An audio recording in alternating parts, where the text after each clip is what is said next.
जय जगन्नाथ नमस्कार आपण मानक फूडी एसके शिवना चैनल को बहुत सारा भल पाइबा और स्वागत जनाऊँगी।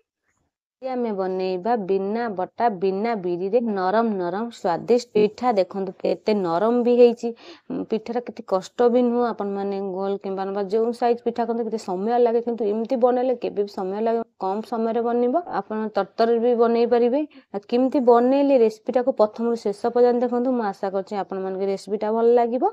चलते आम रेसिपी आरंभ करवा कि नुआ देखुं जिते जल्दी गोटे सब्सक्राइब कर दिंता बेल आइकन दिंतु ऑल मारंतु जिते सब रेसिपी आपण मन पाखु सब देखिए आ कमेंट माध्यम जनइबे। चलतु आम स्वादिष्ट रेसिपी आरंभ करवा। कड़े बसई देची आगुरी मुझे कौन कर गुड़ पकईदबा गोटे फाड़े नड़िया नहीं नड़िया अनुसार आम गुड़ पकईबा मिठा जब अधिक खाना चाहते या गुड़ पकईबा आग मुझे गुड़ पकड़ कहीं गुड़ टे मुंडा अच्छी से गुड़ टे आपको मिलई दबा दबा देखो एमती आम एमती चलई देले आर मुंडा अंश टे भांगी जाए अल्प टे खाली पानी टे देदबा कहीं गुड़ा टे मुंडा अंश भांगे पर्यंत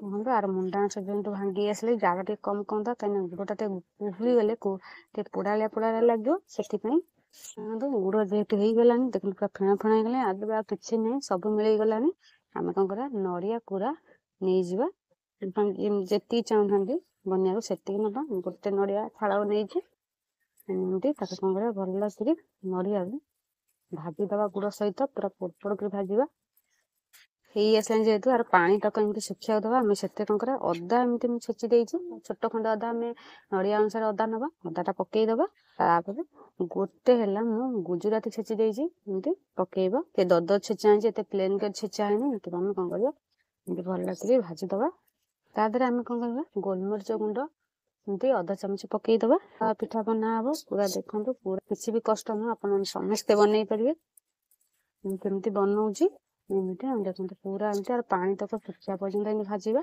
भाजी हो गलानी पोड़ बोहबानी एमती आम भाजवा जेहेतु भाजी हो गलानी आम कौन करवा गोटे थाली की बाहर करदे टे ठंडा हवा दबा धोईकी कड़े बसईदेली आम से कौन करवा जो गिनार आम सुजी नवा से गिनार आम 2 गिना पानी नहीं जावा आवश्यक नहीं आम लुण नहीं जावा मैंने स्वाद अनुसार अधा चामच लुण नहीं जाइए कौन करवा गोलमरीच नहीं जावा गुंड गोलमरीच गुंड सेमती आम 4-5टा छेची देचे पकई देवा कौन कर चामचे खंडे चीनी नहीं जावा आप चीनी न खाए न खाइले भी चलो कहीं बिना तेल जेहेतु कम तेल बना हम से कौन करवा रिफाइन तेल नहीं जावा गोटे चामच आप चाहिए घी भी नहीं पारती कहीं समस्त घी भी पसंद नुह टे कौन करवा चलई दबा चीनीटा जो पड़े लुण सब एमती मिसाई दबा टे पानीटा फुटिया दबा देखो पानी जेहेतु फुटी आसला आम कौन करवा सुजी गिनाटा एमती अल्प अल्प कर पकईवा नुआ पिठा बनाऊे केमती बनाऊे देखो एमती पकईकि आम कौन कर देखो धुआं भी तादर बाहर जेहेतु कौन कर चलई दबा जाड़ा टे कम देकी एमती आम कौन कर जानते जेहेतु धुआंटा होते मैंने तेल जेहेतु पड़ी कड़े टे लगे टे हल्का कि जंतुवा नरम कर हार्ड करवानी एमती आम जंती दबा कड़े भी टे लगुनि जेहेतु कड़े तेल जेहेतु टे पड़ी कड़े टे लगुनि जेहेतु देखो जेहेतु हो गलानी आम कौन करवा गोटे थाली को बाहर करदबा एत आम माने एत माने जंतीबानी पूरा टे नरम रखा देखो टे ठंडा करवा दबा एत ठंडा कर जी हाथ मारे संभव से आम ठंडा करा ठंडा कल चकड़ी हेनी टे ठंडा हो गले कौन करवा चकड़ दबा देखो ठंडा टे हो गलानी अल्प उषुम अच्छे एमती आम चकड़ दबा पूरा भल कर गेटा अंश जेहेतु ना आउ प्लेन चकड़ा हो चकड़े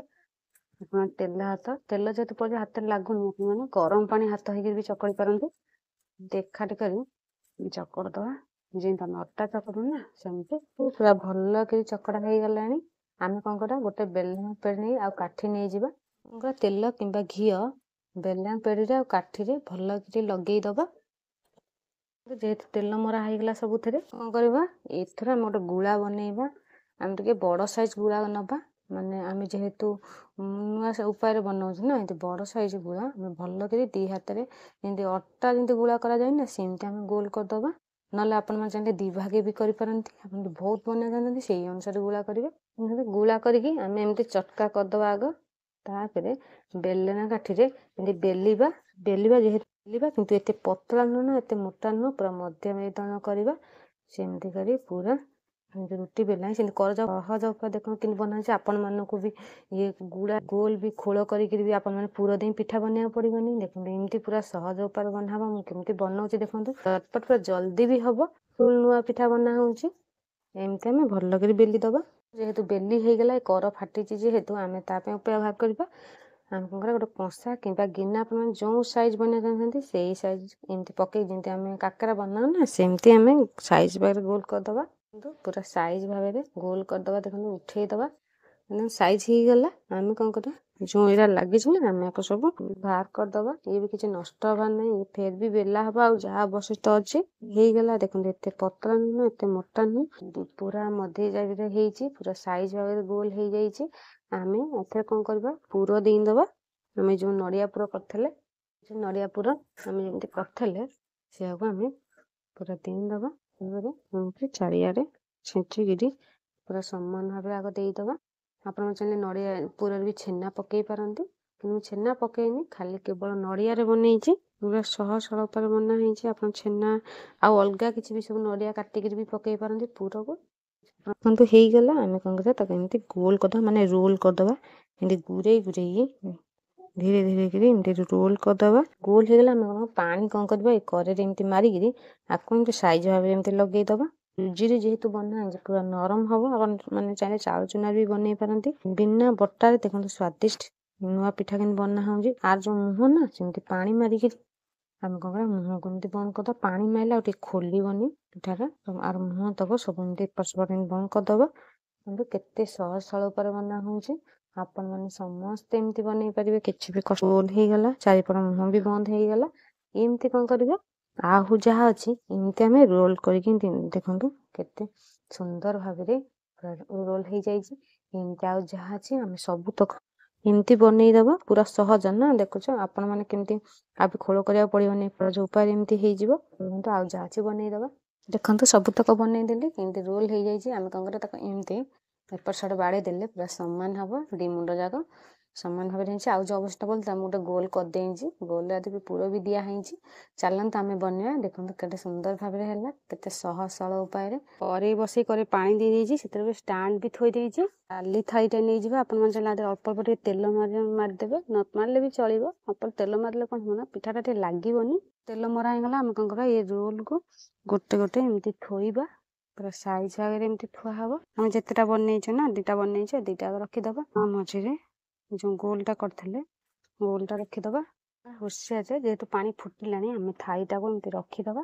ତ ବାମ୍ଫ ବାହାରିଲାଣି, ଦେଖନ୍ତୁ ପାଣି ଯେହେତୁ ଅଳ୍ପ ଅଳ୍ପ ଫୁଟିକି ବାହାରିଲାଣି। ଆମେ ଏଥିରେ କଣ କରିବା, ଏମିତି ଜାଲି ଥାଳି ନେଲେ କଣ ନା ଜଲ୍ଦି ହେଇଯିବ। ବାମ୍ଫଟା ସମାନ ଭାବରେ ବାହାରିବ। ଗୋଟେ ଘୋଡ଼ଣୀ ଏମିତି ଘୋରେଇ ଦବା। ଆମେ ଘୋଡ଼ଣୀଟା ଘୋରିଦବା। ନହେଲେ ଚାହିଁଲେ ଆପଣ ଚାହିଁଲେ ଗୋଟେ ବଡ଼ ଘୋଡ଼ଣୀ ପୁରା କରେଇରେ ନିର୍ଭୁଜ କରି ଘୋରେଇ ପାରନ୍ତି, କାରଣ ବାମ୍ଫଟା ତା ଭିତରେ ରହିବ। ଯେହେତୁ ଛୋଟ ଘୋଡ଼ଣୀଟା କାଢି ଦେଇକିରି, ଦେଖନ୍ତୁ ଯେହେତୁ ଗରମ ହେଇଗଲାଣି, ତାତିଲାଣି, ମୁଁ ଛୋଟ ଘୋଡ଼ଣୀଟା କାଢିଦେଇ ଆମେ ବଡ଼ ଘୋଡ଼ଣୀଟା ଘୋରେଇ ଦବା। ଦେଖନ୍ତୁ ପୁରା ନିର୍ଭୁଜ ହେଇକି ରହିବ, ସିদ্ধି ହେଇଯିବ। ନିହାତି ଆମେ 12 ମିନିଟ୍ କିମ୍ବା 15 ମିନିଟ୍ ପର୍ଯ୍ୟନ୍ତ ଏମିତି ଘୋରେଇକି ରଖିଦବା। ଜାଳ ଟିକେ ଦବା, ଆଉ ମଝିରେ ଟିକେ ଜାଳ କମେଇଦବା। ମଝିରେ ମଝିରେ ଦେଖୁଦବା, ପାଣି କାଳେ ଶୁଖିଯିବ କରେଇରେ। କିନ୍ତୁ 15 ମିନିଟ୍ ହେଇଗଲାଣି। ଆମେ ଘୋଡ଼ଣୀ କାଢିକି ଦେଖିବା। ମାନେ ଘୋଡ଼ଣୀ କାଢିଲେ କେତେ ଜୋରରେ ବାମ୍ଫ ବି ବାହାରୁଛି। ମୁଁ ମଝିରେ ଦେଖିକି ଟିକେ ପାଣି ଶୁଖି ଯାଇଥିଲା, ପାଣି ବି ଦେଇଥିଲି। ଆଉ ଦେଖୁଥିବେ, କାରଣ କଳେଜ କାଳେ ଲାଗିଯିବ ସେଥିପାଇଁ। ଆଉ ଯେହେତୁ ଆଦେହରେ ହାତ ମାରିବନି, ବହୁତ ଗରମ ଅଛି, ଆମେ ହୁସିଆରେ ବାହାର କରିଦବା। କାହିଁକିନା ସୁଜିରେ ଯେହେତୁ ହେଇଛି ସେ ଜଲ୍ଦି ହେଇଯାଇଥିବ। ଏବେ ଜନ୍ତା ହେଇଛି, ଆଉ ଅଧିକା ସମୟ ସିଝିବା କିଛି ଆବଶ୍ୟକ ନାହିଁ। ତାଦେହରେ ସିଝି ଯାଇଥିବ। ଆମେ କଣ କରିବା, ବାହାର କରିଦବା ଥାଳିଟାକୁ ହୁସିଆରେ। ତାପରେ ଥଣ୍ଡା ହବ, ତ ଭଲ କି ଥଣ୍ଡା ହେଇଗଲେ ଆପଣମାନଙ୍କୁ ମୁଁ ଦେଖଉଛି ପିଠାଟା କେମିତି ହେଇଛି। ଦେଖନ୍ତୁ ଥଣ୍ଡା ହେଇଗଲାଣି। ଆମେ ଜାଲି ଥାଳିରୁ ଆଉ ଗୋଟେ ଥାଳିକୁ ନେଇ ଆସିବା। ଦେଖନ୍ତୁ ଜାଲି ଥାଳି ଯେହେତୁ ଏମିତି ଦାଗ ଦାଗ ଲାଗିଯାଇଛି, ଏମିତି ଜାଲି ଥାଳିକି ମୁଁ ଗୋଟେ ଜାଲି ଥାଳିରୁ ଏ ଥାଳି ଗୋଟେ ନେଇ ଆଇଲେ। ଆମେ କଣ କରିବା, ଏମିତି ଫିସ୍ ଫିସ୍ କାଟିଦବା।